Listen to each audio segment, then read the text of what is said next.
What's a 1 week hammy look like? Did you ever do a 1 week hammy back in your career? It's I usually never, sort of I never ran pretty fast. minor ones, about two, isn't it? Never ran fast enough. Yeah.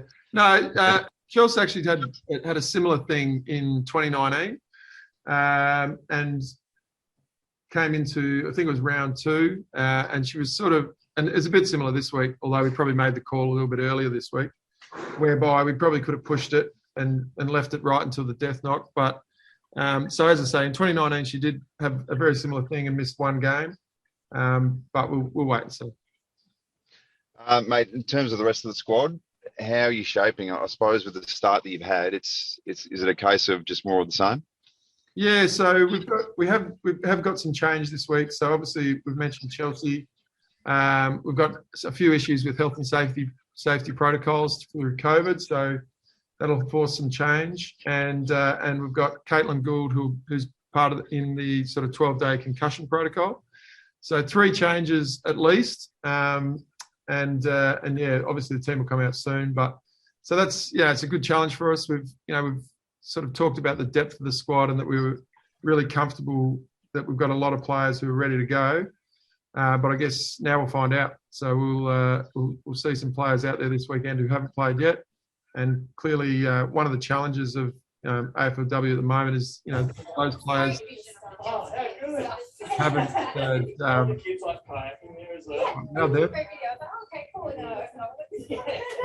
What is happening there? There's a lot of audio coming in. Someone's iPhone is in the waiting room, but I don't know if they're in the thing. Is that right for me to say that? Yeah, you can, because the actual roller. Can we please get everyone else on mute, please? Okay. So I think you can see fine for you to say close to 120 mil. Yeah. That's fine. Is that just Brendan, can we? Hello. Hi, can we grab everyone on mute, please? Unless you're Hazy, who's talking at the moment. I reckon it's Josh from Channel 9. Hang on, I will just bloody money. I'll just flick him a text. Hang on. So sorry, guys. Fantastic. That's perfect. Thanks so much.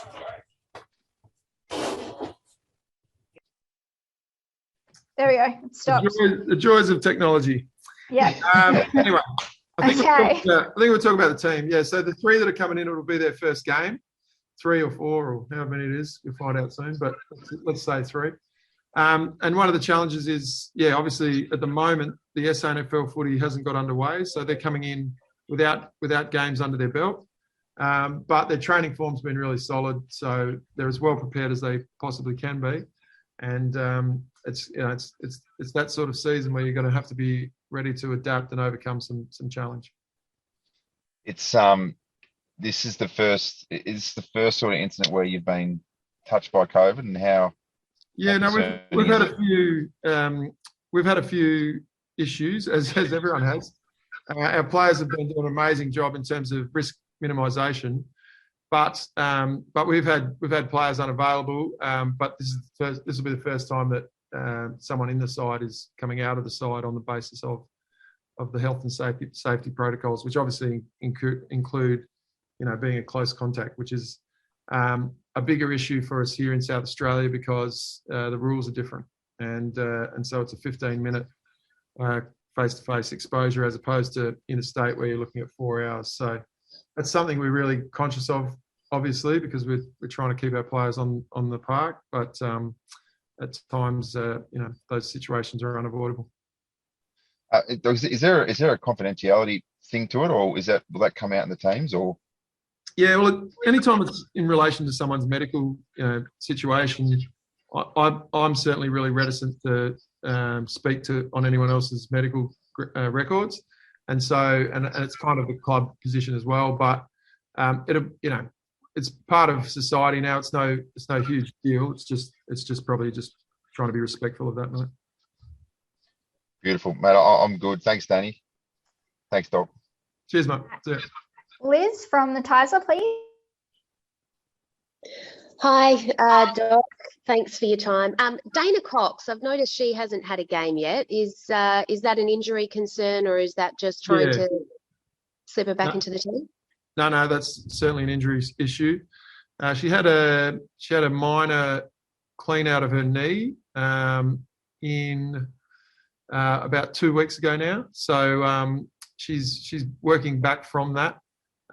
She's back running, but yeah, she's certainly not available for selection. And in reality, she's probably going to need to get back to full training and then have a couple of weeks. So we're probably looking with Dana, as we enter round 3, we're probably certainly into the back half of the season before she'll even be available for selection. So really frustrating for her. She had a similar, not the knee last year, but she had a really challenging year last year as well, and did a great job to just stay with it and ultimately made it back into the team right at the end.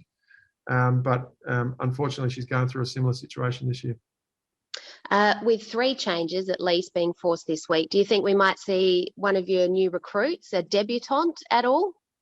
Yes, so I'm not meant to say, but I will.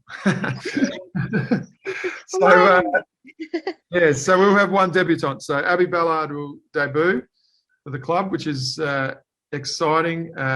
Obviously, come through West Adelaide, local product, has trained the house down through the pre-season and was, probably a bit stiff not to be in the first 2 rounds. So yeah, she'll get her opportunity.